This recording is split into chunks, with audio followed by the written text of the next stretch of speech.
interesting နဲ့ interested ဘာကွာလဲ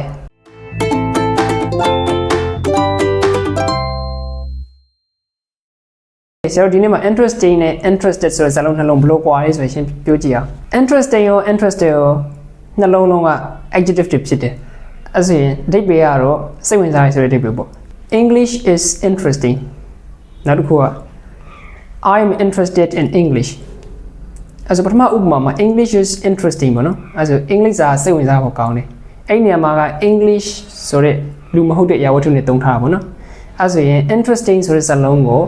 လူမဟုတ်တဲ့အရာတွေ objects တွေ things တွေနဲ့ပြောလို့ရတယ်လို့မှတ်လို့ရတယ်ပေါ့နော် okay နောက်တစ်ဥပမာတစ်ခုမှာကျတော့ I am interested in English အဲ့ဒီနေရာမှာကျတော့ I ဆိုတဲ့စာလုံးနဲ့တွဲသုံးထားတာပေါ့ဟုတ်လားအဲ့ဆို I ဆိုတာ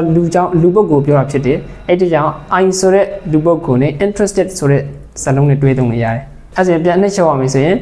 interesting ဆိုတဲ့စာလုံးနဲ့အရာဝတ္ထုနဲ့တွဲသုံးလို့ရတယ် interested ဆိုတဲ့စာလုံးနဲ့လူပုဂ္ဂိုလ်နဲ့တွဲသုံးလို့ရတယ် Unlock your power.